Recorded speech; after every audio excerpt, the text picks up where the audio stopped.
Muy buenas, bienvenidos a mi canal. En el vídeo de hoy vamos a hablar sobre los últimos datos que se han conocido sobre los despidos en España.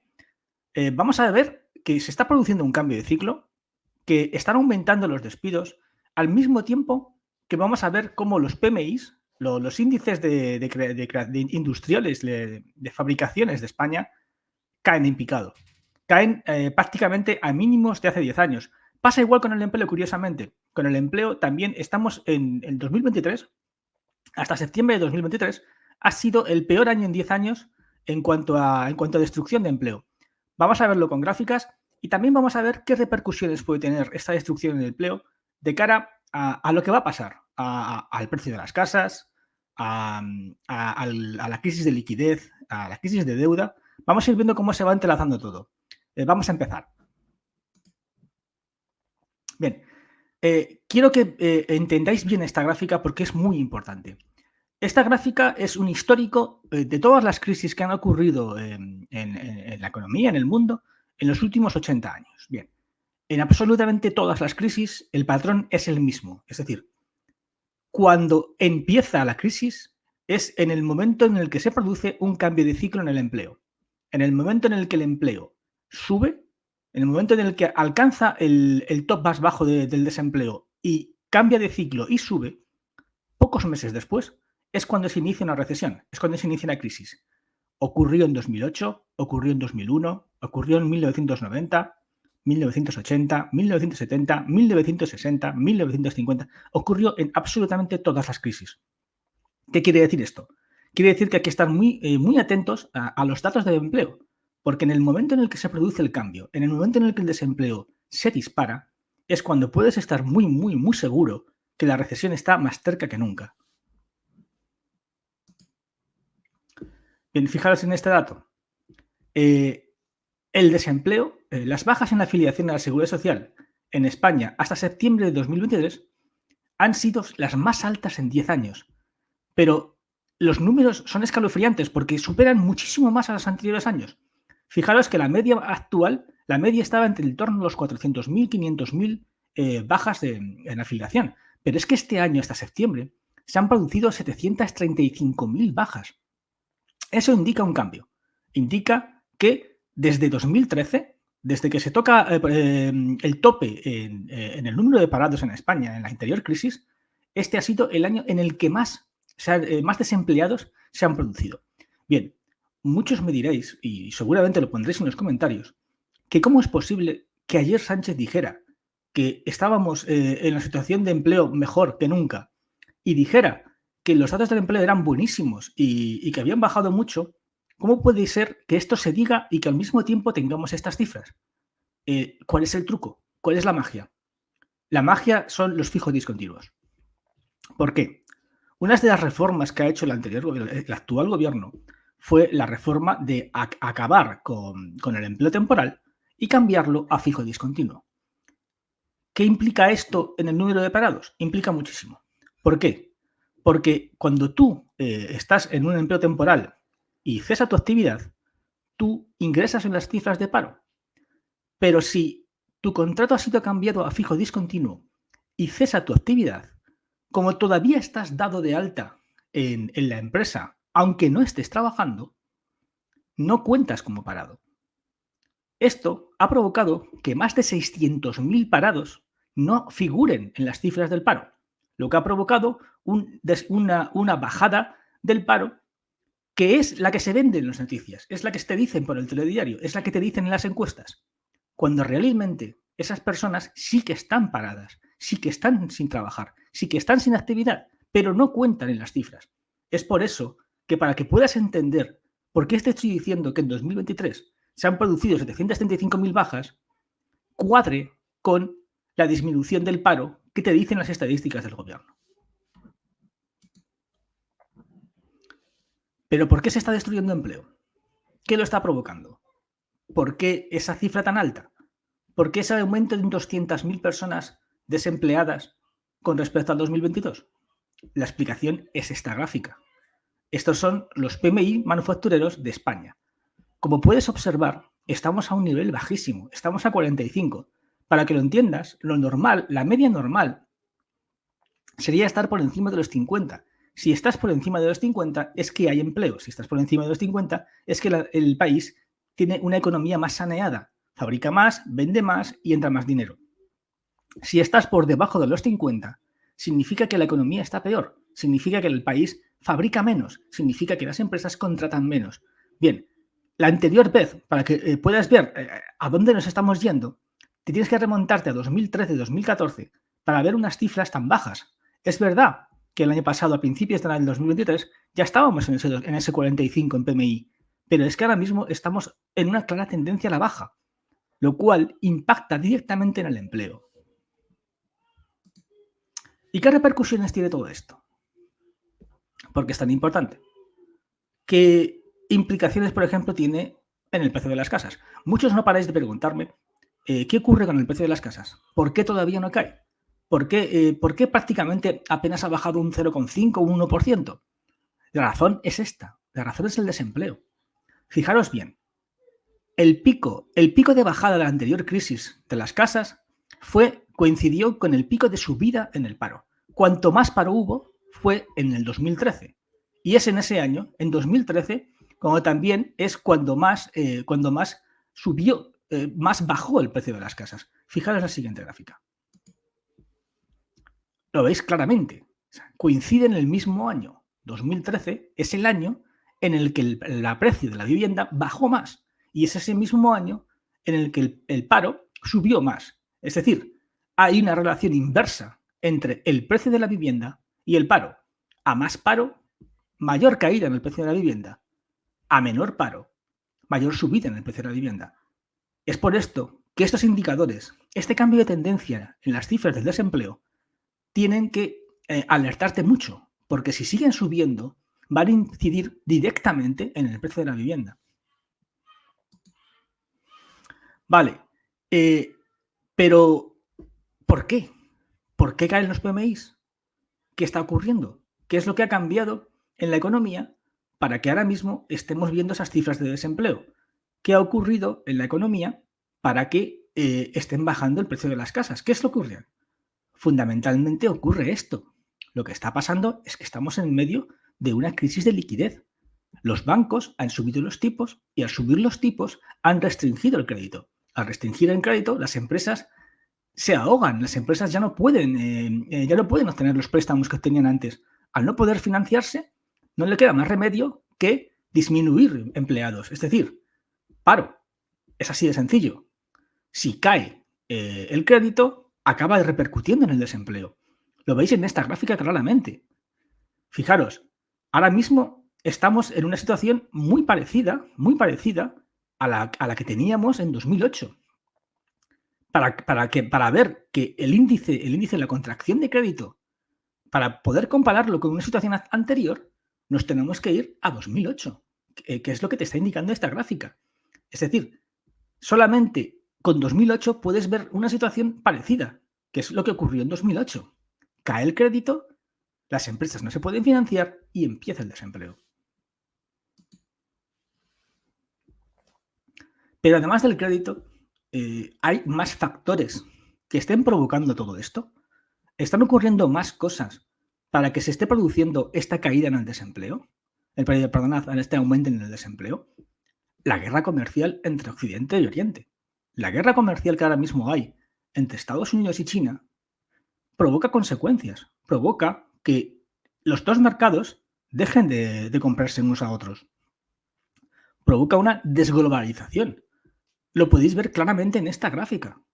Fijaros cómo las exportaciones de Estados Unidos a China y de China a Estados Unidos han caído prácticamente a casi el 14%, cuando no hace ni 5 años ni 6 años esas exportaciones llegaban al 22%. Eso es una auténtica barbaridad de dinero que se está perdiendo. Son muchísimos millones de dinero, muchísimas mercancías, muchísimos intercambios comerciales que se están destruyendo. Se están destruyendo por esa guerra comercial que ha estallado entre Estados Unidos y China y que nos está repercutiendo también en Europa. Porque al imponer la Unión Europea más restricciones, como por ejemplo el coche eléctrico, a China a su vez, también impone restricciones a la Unión Europea, lo que acaba repercutiendo y que acaba provocando esa caída que hemos visto, que habéis visto en los PMIs, porque ojo, no solamente es España. Alemania está incluso peor que España. Los PMIs de Alemania son incluso más bajos. Quiere decir esto que los alemanes están exportando muchísimo menos a China y que los europeos estamos importando también muchísimo menos de China. Aquí lo podéis ver. Por ejemplo, esto es en relación a Estados Unidos. Si veis la relación en la guerra comercial entre Estados Unidos y China, aquí se aprecia muy claramente. China está exportando un 18% menos a Estados Unidos de lo que hacía antes y al resto del mundo un 4% menos. Es decir, las restricciones contra Estados Unidos son mucho mayores que, por ejemplo, con el resto del mundo, pero también hay una caída en el comercio con el resto del mundo. Todo esto es también una de las causas que está provocando la actual caída del precio del petróleo. Como todos podéis saber, o la mayoría sabéis, el precio del petróleo está cayendo. Ha caído a 80. Bien, esa caída de 80 en el precio del petróleo, a $80 en el barril de Brent, es lo que ha originado todo el ciclo alcista de estas últimas semanas. Ahora mismo la economía, o sea, todos los indicadores económicos están de fiesta y de celebración porque la gasolina, el precio del petróleo ha bajado. Como el precio del petróleo ha bajado, todos los indicadores han subido. Es decir, a ver si me sé explicar. Como el precio del petróleo baja, baja la inflación. Como baja la inflación, bajan las expectativas de subida de tipos. Como ahora el mercado B piensa que va a haber una rápida bajada de tipos, todos los indicadores se vuelven en positivo y la bolsa sube con respecto a la situación de hace tan solo unas semanas. Bien, esta otra gráfica también es muy explícita. Estos son la tenencia de deuda de China con respecto a Estados Unidos.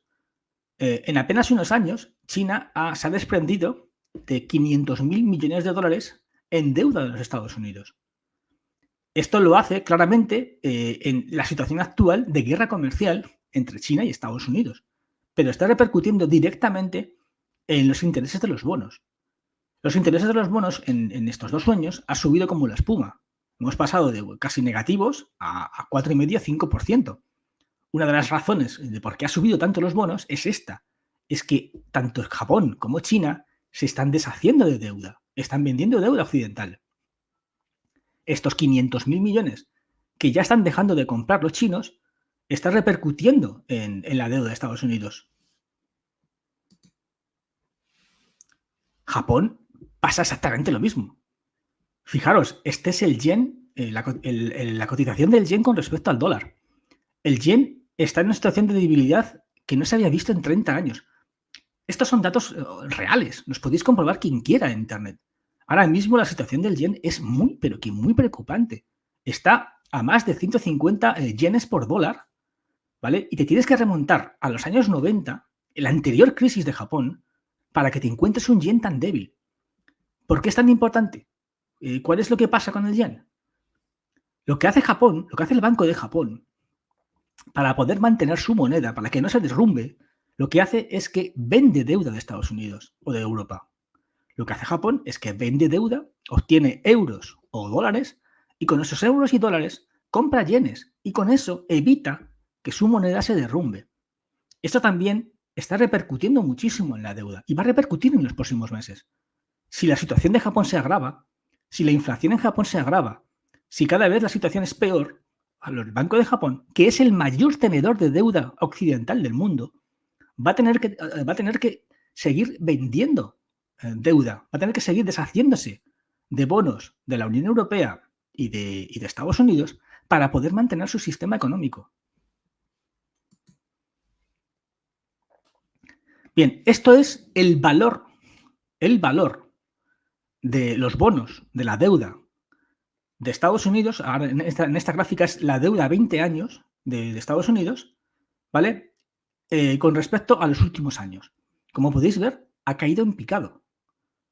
Ha caído de prácticamente 180 que valía la deuda hace tan solo 2 años, ha caído a 80.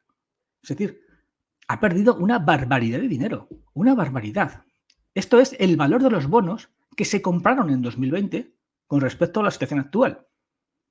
Siempre que explico los bonos es muy lioso, pero para que lo podáis entender fácilmente, si tú compras un bono que da un 1% en 2020 y luego quieres venderlo en 2023, pero ese bono ahora vale 5, ahora te da un 5%, tu bono de un 1% vale muchísimo menos. ¿Por qué? Porque tu bono da solamente un 1% de interés, pero los bonos actuales dan un 5%. Por lo tanto, nadie quiere tu bono. Es eso lo que veis en la gráfica. Lo que veis es bonos comprados cuando los intereses eran muy bajos. Cuando tú tienes una cantidad de dinero de bonos comprados a intereses bajos y los quieres vender cuando los intereses son muy altos, nadie te da nada por ellos. No valen nada. Bien, ¿qué ocurre con todo esto?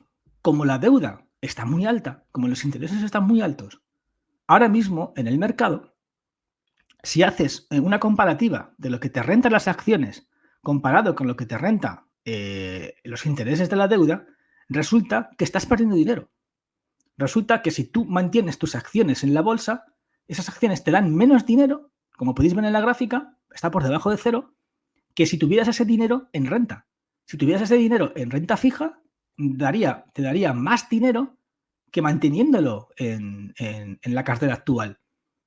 Eso se traduce en que muchos inversores ven que están perdiendo dinero en la bolsa y que sería más rentable meterse en deuda. ¿Qué ocurre? ¿Por qué no se meten todavía en deuda? No se metían actualmente en deuda porque la deuda no paraba de subir. Es decir, si tú tienes un bono al 4% y metes tu dinero al bono del 4%, pero al mes siguiente ese bono vale ahora un 5%, estás perdiendo dinero, porque has metido tu dinero en un bono al 4 y ahora está al 5. Por eso muchos inversores son reticentes todavía a meterse en deuda. Pero con lo que ha pasado estas últimas semanas, con la caída de la inflación, con los mensajes de los bancos centrales de que van a parar de subir tipos y que es probable que dentro de poquito bajen los tipos, la cosa cambia. La cosa cambia porque si los bancos centrales bajan los tipos, el bono, los intereses de los bonos caen. Y si los intereses de los bonos van a caer, ahora sí me interesa meterme en deuda. ¿Por qué? Porque me estoy metiendo en la deuda en su valor máximo. Si yo me meto ahora al 5% y sé que en los próximos años ese 5% se va a convertir en un 1%, mi bono al 5% va a valer muchísimo, muchísimo más de lo que va a valer el bono en 2 años.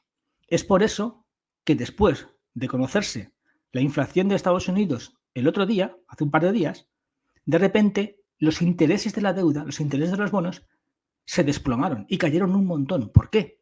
Porque un montón de inversores corrieron rápidamente a comprar deuda. ¿Y qué va a pasar con esa deuda? ¿Qué es lo que va a ocurrir en los siguientes meses? Fijaros esta gráfica muy, muy interesante. Los Estados Unidos tienen que emitir en los próximos 12 meses 8,2 millones de millones, es decir, 8,2 billones de dólares o trillones de dólares americanos, ¿vale? En tan solo 12 meses. ¿Por qué? Porque es deuda que vence. En 12 meses les va a vencer toda esta barbaridad de deuda y tienen que renovarla. Por esto, a Estados Unidos le es vital y muy importante que los intereses de la deuda bajen. Porque ahora tiene que meterse en aproximadamente el 30% de la deuda que tienen ahora mismo ellos. Porque a estos 8,2 billones les tienes que sumar los 2 o 3 millones de déficit que tienen ellos. Con lo tanto, en 12 meses tienen que emitir, o sea, les tienen que comprar entre 10 y 11 billones de dólares. Para que os hagáis una idea, toda la riqueza de Europa, todo el PIB de Europa es 13 billones. Bueno, pues Estados Unidos tiene que emitir 11. O sea, hacer los cálculos. O sea, toda la riqueza de Europa son 13 y ellos tienen que emitir 11. En 12 meses. Les tienen que comprar eso. Y además tiene que fijaros la situación. China y Japón, que son sus máximos compradores, están vendiendo. Con lo cual, únicamente, prácticamente solamente tienen a los inversores y a sus propios bancos como compradores potenciales. y a ellos mismos, a la Fed. Por lo tanto, van a tener que, o bien, que bajen muchísimo los intereses y que tengan muchos compradores, o bien imprimir enormes cantidades de dinero por parte de la Fed para que sea ella la que le compre toda esa deuda. Van a ser 12 meses muy interesantes. Fijaros los intereses de la deuda. Los intereses actuales de la deuda de Estados Unidos es anualmente $1 billón. $1 billón solamente se van en intereses. Ahora que tienen 33. Cuando pase un año y ya no sean 33 billones de dólares los que tengan en deuda, sino que tengan más de 40, esto va a ser mucho más. Ya no hablaremos de 1 billón, hablaremos de 2. Esta otra gráfica también es muy significativa. Actualmente, la deuda de Estados Unidos es más o menos del 137% de su PIB, de su Producto Interior Bruto. Bloomberg sacó una estadística hace poco que decía que cada vez que un país, o sea, que el 98% de todos los países cuya deuda sobrepasó el 130% quebraron. Es decir, que Estados Unidos estaría ya en esa horquilla, en esa zona de países que normalmente quiebran cuando superan el 130%. España está en el 111, 113. Tampoco estamos tan lejos. No os penséis que España está lejísimos de esa cifra. Estamos en el 111, 113. Y con todo el dinero, con todas las promesas económicas que hizo el gobierno y que hizo Sánchez ayer, no me extrañaría nada que en poco tiempo, en pocos años, alcanzásemos esa cifra del 130%. Bien, esta otra noticia ocurrió hace poquitos días.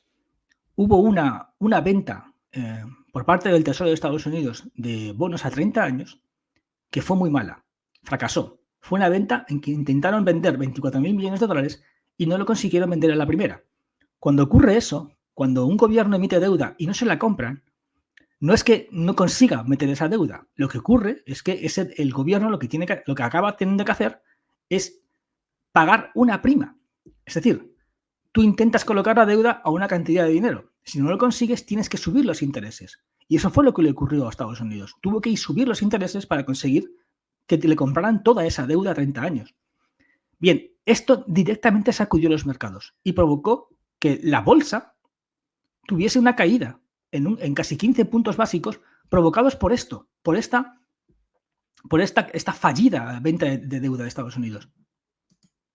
Fijaros, aquí lo podéis ver. En apenas unas horas, el S&P 500 cayó bastantes puntos única y exclusivamente por la deuda. Única y exclusivamente no porque se produjera más, no porque hubiese un mal dato económico de una empresa, no. La caída en la bolsa fue provocada directamente por las tensiones en la deuda. Ahora mismo, la deuda preocupa muchísimo más a la bolsa que quiebre un banco. Bien, aquí tenéis también otra gráfica para explicar un poco qué está pasando.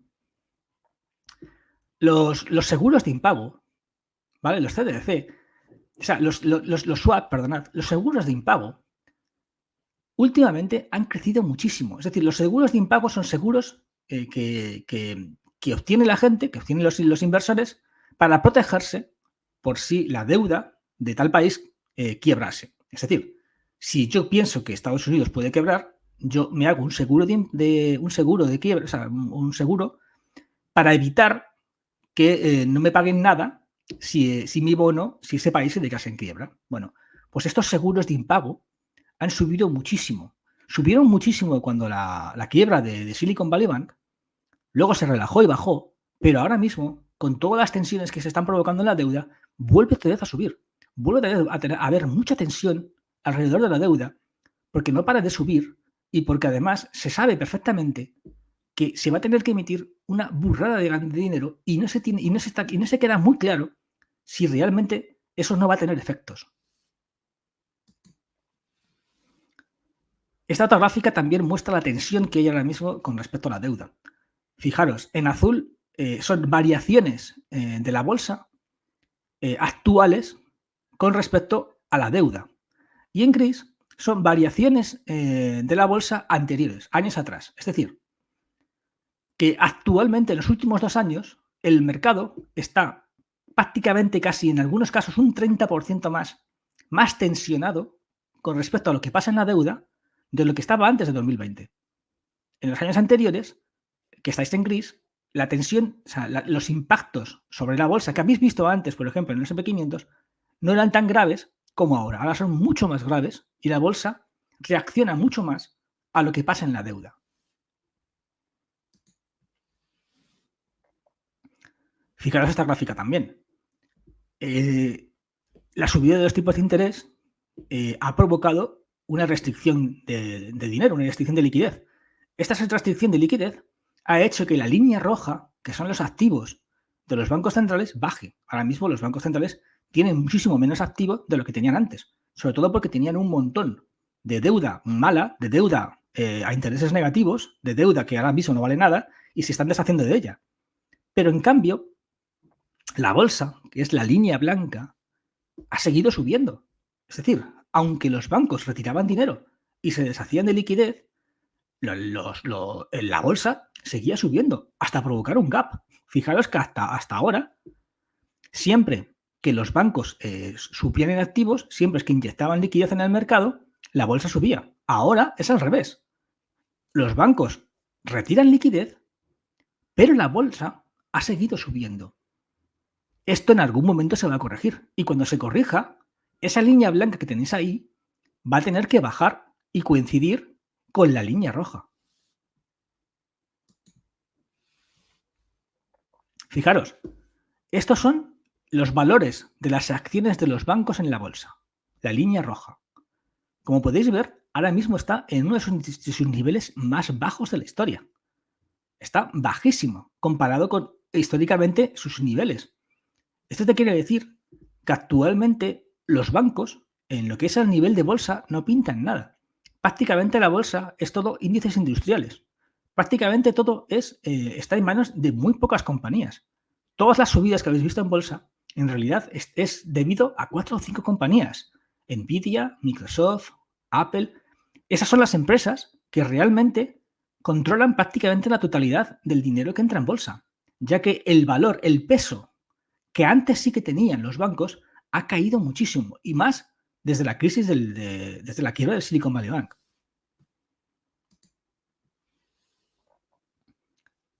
Fijaros esta otra gráfica. Esto es el bono a 10 años. Bueno, en el momento en el que se conoce que la inflación haya bajado al 3,2 en Estados Unidos, pegó un bacatazo, o sea, se desplomó. Esto es para que veáis la relación que hay entre la inflación, entre el precio del petróleo, cómo impacta en la inflación y cómo eso impacta en los bonos y en la deuda, que hizo que el bono a 10 años bajase un montón de puntos básicos en apenas minutos, solamente en el momento en el que se supo esto. ¿Por qué? Porque es lo que he explicado antes. En el momento en que los inversores vieron que la inflación bajaba, rápidamente se dedicaron a comprar deuda. ¿Por qué? Porque piensan que esta situación actual va a ser el momento más alto que va a tener la deuda en años.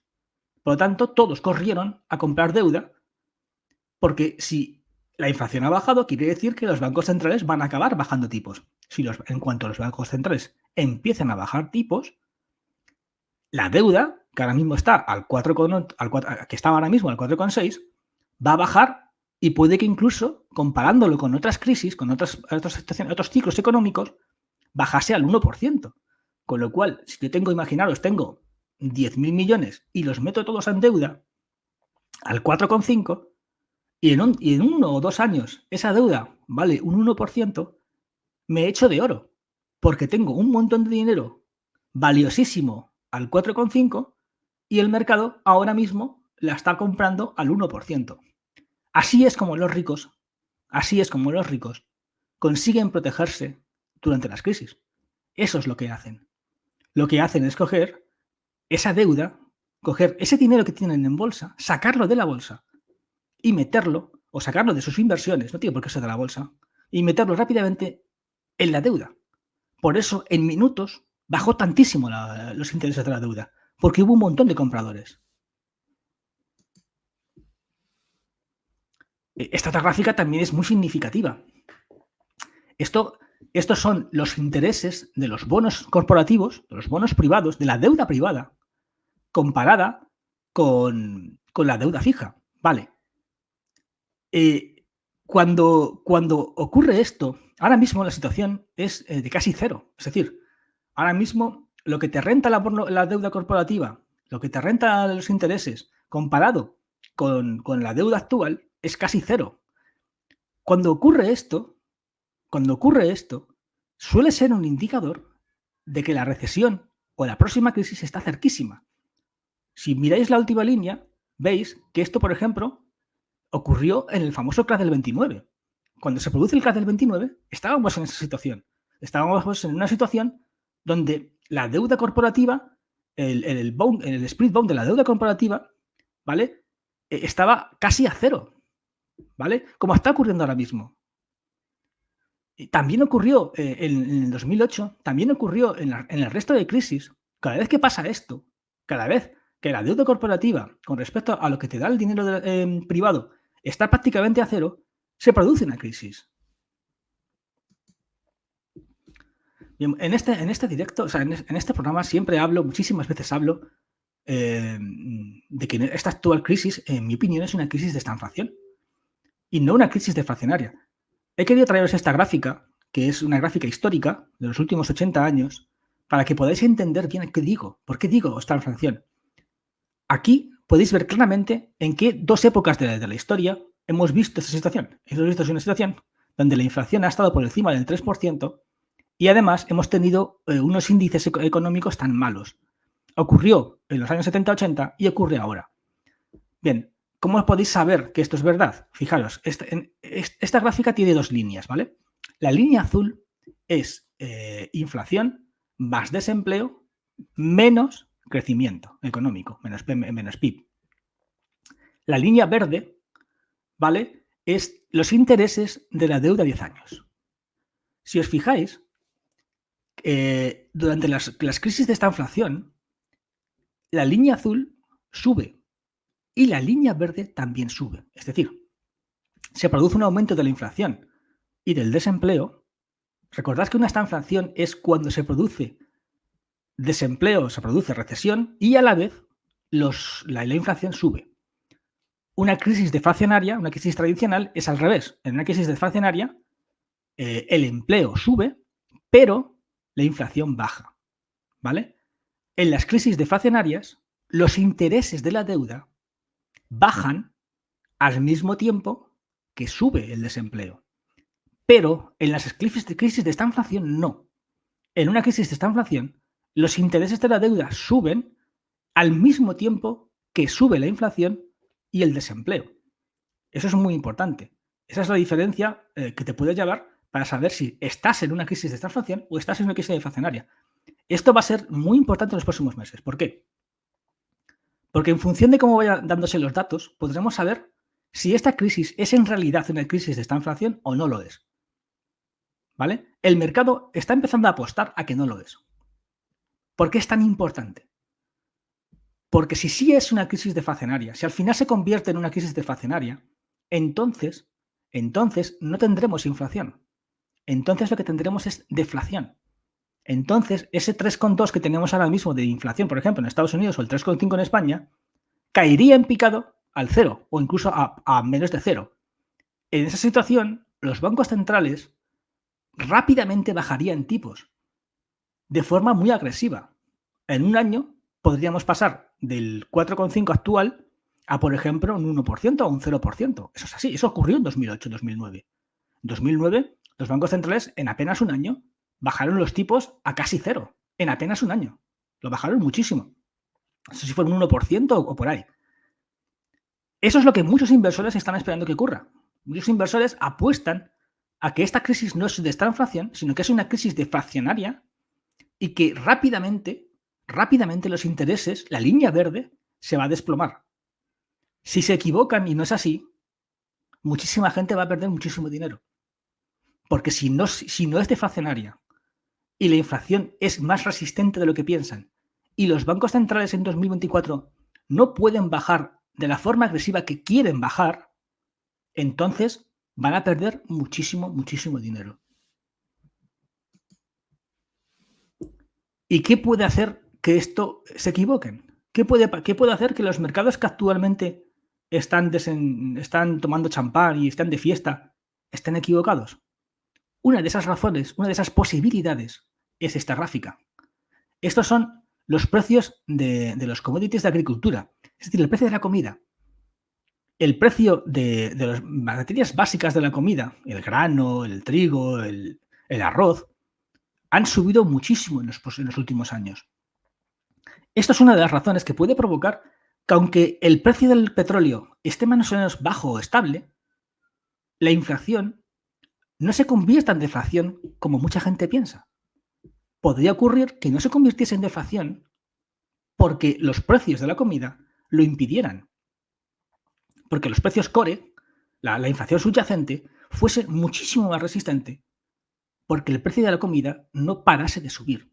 Eso es una de las cosas que podría provocar que efectivamente esta crisis no fuese deflacionaria, que la inflación no bajase como piensan ellos y que tuviésemos una crisis de estanflación, lo cual provocaría que, como he dicho antes, mucha gente que ahora mismo está comprando muchísima deuda se pegase un tortazo. Por último, en la última gráfica quería hablaros de ella porque mañana las agencias de calificación van a revisar la deuda de Italia. Y hay apuestas que hablan de que podrían convertir la deuda de Italia al bono basura. Esto es muy importante. ¿Por qué? Porque si, por ejemplo, Moody's o las agencias de calificación deciden pasar la deuda de Italia a BBB, es decir, a bono basura, impactaría directamente a todos los bonos de la Unión Europea. Vamos a ver qué ocurriría, pero la decisión de mañana es importante.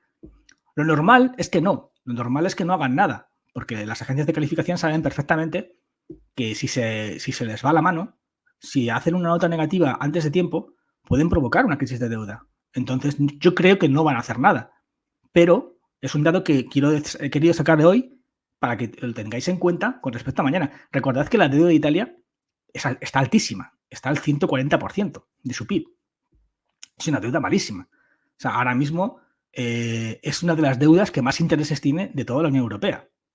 Y es por esta razón, porque tienen una cantidad de deuda brutal con respecto al PIB. Por eso las agencias de calificación tienen a Italia bajo lupa. Entonces vamos a ver qué ocurre mañana y cómo esto luego nos puede repercutir. Bueno, pues a continuación, si os parece bien, como siempre, pasamos al turno de preguntas. Vale, si una de las últimas subastas de deuda Estados Unidos no pudiera vender y en vista a las necesidades para el próximo año para que la deuda sea atractiva, debieran de subir tipos o al menos mantenerlos, y con ello salida de fondos de la bolsa, no veo la bajada de tipos. ¿Qué opinas? Bien, oficialmente los bancos de Estados Unidos están obligados a comprar toda la deuda de Estados Unidos. Es decir, si no hay inversores que compren, si ellos emiten dinero y no hay inversores, los bancos están obligados a comprar esa deuda. Ahora bien, ¿qué pasa? ¿Qué puede pasar? Que para conseguir eso sea tanta la cantidad que no les valga y que al final tengan que subir tipos. Eso es un poco el miedo que tienen muchos inversores. Tienen muchísimo miedo a que pase esto, por lo que acabo de decir. Porque si hay mucha gente que entra ahora mismo en deuda, que está esperando como locos a que la deuda se derrumbe, porque en los últimos 50 años es lo que ha ocurrido. Tienes que entenderlo de esta manera. En los últimos 50 años siempre ha pasado esto. Nadie vivo o con menos de 60 años ha vivido una situación en la que la deuda, en que entramos en recesión o los índices económicos sean malos, los PMI sean muy malos y que la deuda no baje. Eso no ha ocurrido nunca en 50 años. Entonces todos los inversores esperan que ocurra lo que siempre ha ocurrido. Que cojan, refugien todo su dinero en la bolsa, o sea, en la deuda, y que esa deuda baje. Si eso no ocurre por lo que acabas de decir, Fernando, por esto que acabas de contar, porque no sean capaces de conseguir vender toda su deuda y tengan que subir los intereses, va a ser un problemón. Porque claro, si tú compras deuda al 4%, imagínate, y por culpa de esto, por culpa de que tengas que emitir una barbaridad de deuda, esa deuda no baja, sino que pasa a valer un 5%, tu deuda comprada al 4 pierde valor, pierde muchísimo valor y tú has perdido dinero. Eso, para muchísimos inversores que están acostumbrados a que cada vez que hay problemas económicos, refugiarse en deuda, es un auténtico batacazo. Porque han metido un montón de dinero pensando que en la deuda estarían seguros, pensando que esa deuda estaba ya en máximos y jamás iba a subir, y de repente sube. Eso que puede pasar estos 12 meses es algo que tenemos que estar muy atentos, porque puede provocar un auténtico terremoto económico. Puede haber mucha gente que quede atrapada. Entonces, es un tema bastante importante que va también a golpear a los bancos centrales. Porque una deuda al 6% va a ser muy difícil de digerir si tú quieres bajar los tipos de interés al 1%, por ejemplo. Eso es muy complicado. Vamos a ver todo esto y todas las situaciones que se pueden ir provocando. Es demasiado dinero el que tienen que renovar. Sí, es una barbaridad. Es una barbaridad de dinero. O sea, es muchísimo dinero. O sea, yo sinceramente quiero saber cómo lo van a hacer. Cómo lo van a hacer, porque es una cantidad monstruosa de dinero. Fijaros ahora mismo lo que está ocurriendo con el techo de deuda, o sea, con el cierre administrativo. Han tenido que renovar otra vez el cierre administrativo, lo han tenido que dar una patada hacia adelante. Lo han llevado a febrero. Es decir, los presupuestos de Estados Unidos no se renuevan. O sea, los están prorrogando todo el rato porque no se ponen de acuerdo. Entonces, en esa situación en la que no se ponen de acuerdo para sus propios presupuestos, a mí se me hace muy complicado que sean capaces de emitir toda esa deuda sin que eso no genere ningún problema. Porque es que hablamos del 30%, del 33% de la deuda en tan solo 12 meses. O sea, me parece una barbaridad de dinero. Yo no sé cómo lo van a hacer. Si van a conseguir engañar a tanta gente, si van a conseguir imprimir tanto dinero, no sé. Es un tema que a mí me tiene fascinado de cómo van a conseguir emitir tantísima deuda. ¿Qué puede pasar con la deuda española si baja la calificación de Italia? Muy buena pregunta. La verdad es que si ocurre eso, si baja la calificación de la deuda italiana y la deuda italiana se va a los 250, la prima de riesgo se va a los 250 puntos básicos, como ya le pasó hace poco, sí que podría tener repercusiones. Podría tener repercusiones porque los inversores podrían empezar a asustarse. Entonces, el problema es que el Banco Central Europeo tendría que intervenir. Si ocurre eso, si la deuda italiana se dispara, el Banco Central Europeo tendría que intervenir. Y eso sí que podría provocar tensiones y podría hacer que la deuda española subiera. ¿Muchísimo? No lo sé. Muchísimo, no se sabe. Pienso que todavía no. Todavía no estamos en un escenario como para que eso provocase una supertensión. Ahora, si se junta esto con un problema de Estados Unidos de emisión de deuda, con un bono de Estados Unidos que arrastre al resto, recordad el vídeo que hice con el dólar, con la deuda americana arrastrando a todos. Es como una especie de agujero negro que arrastra a todos. Si la deuda estadounidense se dispara, si por ejemplo llega al 6%, arrastraría el resto de bonos, arrastraría el resto de países. Entonces, en esa situación sí que sería peligroso un bono italiano basura. En esa situación sí que podría provocar grandes tensiones en la zona euro. Pero vamos a ver qué pasa, ¿no? Vamos a ver qué ocurre mañana. Yo ya os digo, dudo mucho de que ocurra eso, de que lo bajen a bono basura. Pero sí que podría tener repercusiones de forma inmediata en la deuda española, por supuesto. De forma inmediata, el bono a 10 años español subiría, eso seguro. Ahora, en la actual semana que tenemos de euforia, con todos los inversores pensando que vamos a una crisis deflacionaria y que los bonos van a bajar muchísimo, pues hombre, ahora mismo la situación pienso que no. Ahora mismo no afectaría brutalmente. Pero si se cambia, si esa teoría de que los bancos centrales van a bajar tipos rápidamente no se cumple, entonces es otra historia, es otro escenario distinto. ¿A qué hora se publica la calificación? No lo sé. Suelen ser por las mañanas, o sea, no lo sé. Al ser una agencia de Estados Unidos, pues imagino que para las 2, 3 de la tarde deberíamos de saberlo, pero no te puedo decir la hora, no lo sé. Subirá la deuda española, baja la calificación de Italia, sube la deuda española. Sí o sí, claro, eso es el tema. El tema es ese. O sea, eso seguro. Si la deuda de Italia es bono basura, eso seguro, la subida es segura. O sea, los intereses de la deuda de toda la Unión Europea subiría seguro. Subiría porque nos repercute. Ahora, ¿tanto como para provocar una crisis de deuda? Yo pienso que no. ¿Tanto como para provocar una crisis? No. No en la situación actual. Es lo que os digo. ¿Cuándo se puede producir esa crisis de deuda? en una situación en la que Estados Unidos tenga auténticos problemas. Si Estados Unidos se mete en un lío muy gordo y le cuesta una barbaridad renovar su deuda, y eso provoca que los intereses se disparen, entonces es una situación completamente distinta. Entonces sí que podríamos ver unos intereses de la deuda americana alcanzando el 6%. Y como he dicho antes, mucha gente que ahora piensa que esa deuda va a bajar en picado podría meterse en un lío y podría cometer un terrible error comprando muchísima deuda ahora mismo.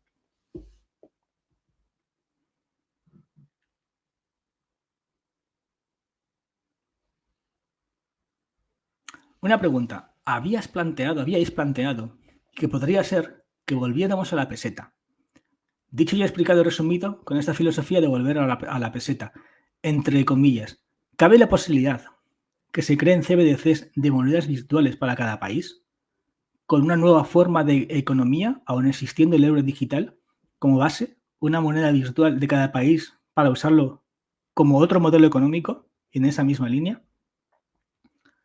¿No piensas que va a ser un modelo económico nuevo que nadie imagina? Claro, o sea, ahora mismo el imaginario está totalmente abierto. O sea, eso es así.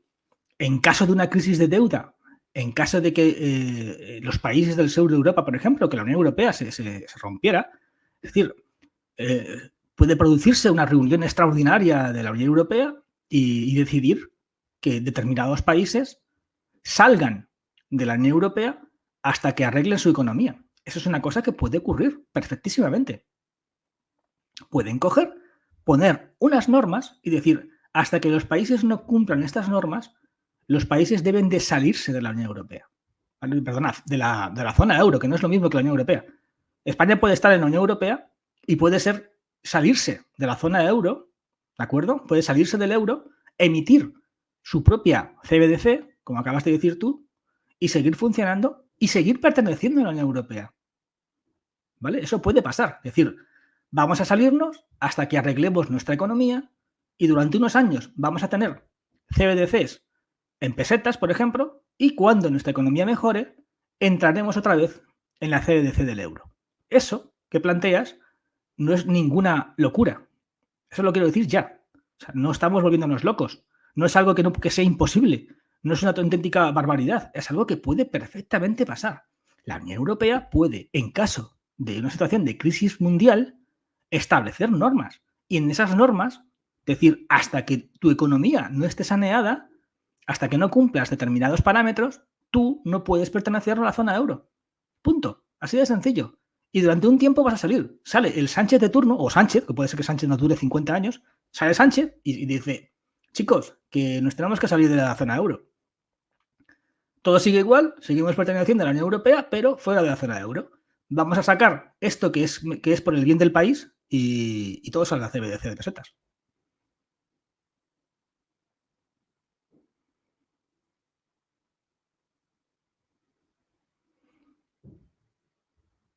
Exacto. Eso de volver a la peseta supondría pagar las deudas en euros y cobrar en pesetas, así nos hablarían sin freno en España. Claro, claro, es que es eso. Eso muchas veces cuando hago los directos con Linares, con Francisco, se refiere a esa situación. A lo mejor no lo explicamos bien así, pero para que lo entendáis, nos referimos a esa situación.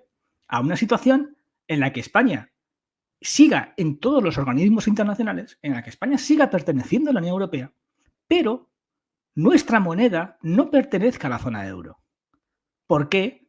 Pues porque la Unión Europea haya cogido y haya dicho, solamente los países que cumplan estas normas pertenecen a la zona euro. El resto tiene que salirse de forma momentánea hasta que arregle su economía. No os preocupéis que nosotros, la Unión Europea, que somos buenos, vamos a ayudar a estos países a que arreglen sus problemas y que pronto vuelvan a la zona euro. Pero durante X tiempo, lamentablemente, se tienen que salir. Jesús, Tony94, si la deuda es impagable, para limpiar esa deuda tendrían que hacer un crack. A ver, claro, o sea, lo que está claro es para que tú limpies esa deuda tienes que quebrar. Es decir, si tú quieres quedarte a cero, tienes que declararte en quiebra. Pero eso es muy difícil, porque declararte en quiebra significa que nadie te va a vender deuda. Entonces tú tienes que pagar a los desempleados, a los pensionistas, muchísimo dinero, pero no puedes obtener dinero.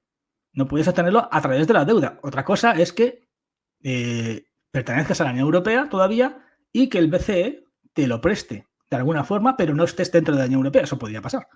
Pero sí, como dices, tendría que haber un crack. Claro, una crisis de deuda tendríamos, eso seguro.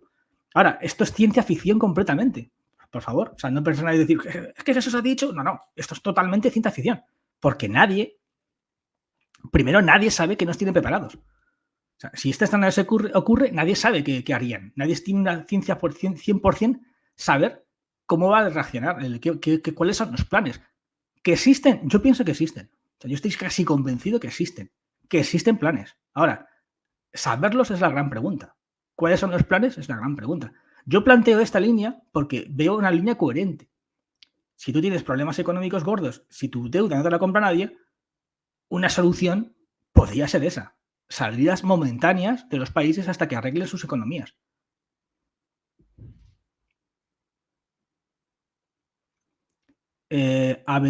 Expulsados de la zona euro por no cumplir criterios de déficit y deuda. Exacto.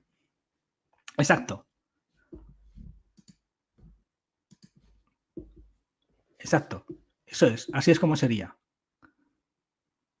Así es como lo que ocurriría. Es decir, si eso se pasase, si fuese así, nos pondrían unos criterios de déficit y deuda y si no los cumples, no volverías a la Unión Europea.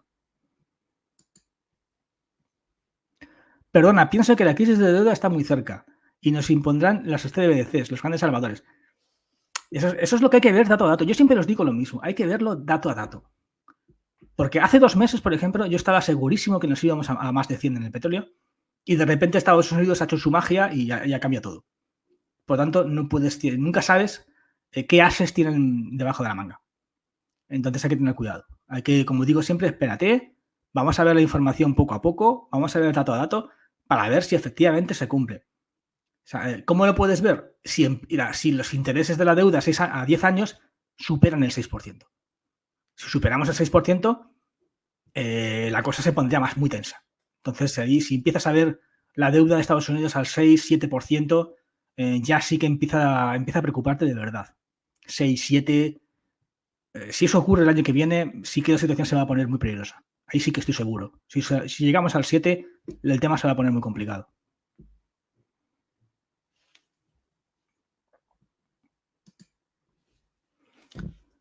Entonces, saliendo de la zona euro, ¿qué moneda se tendría? Lo que acabo de decir, es imposible, porque esto es ciencia ficción. Aquí estamos hablando de cosas que no sabemos si van a ocurrir. Pero podrían poner el nombre que quisieran. O a lo mejor lo llaman igualdad, no lo sé. El nombre de la moneda, pues puede ser cualquiera. Pueden llamarlo peseta, lo que quieran.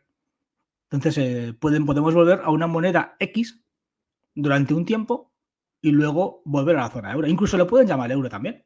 Lo pueden llamar euro malo, euro bueno, o euro B2 o euro 2.0. No lo sé. El nombre, el que quieran.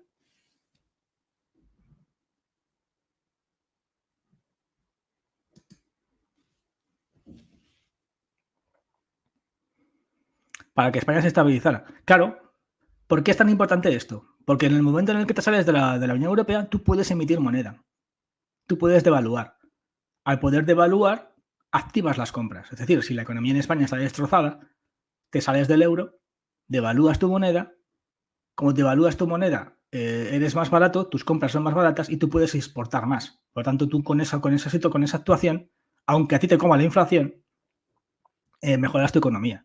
Y durante un tiempo, el Banco de España estaría más libre para poder realizar cosas que ahora mismo es imposible que pueda hacer.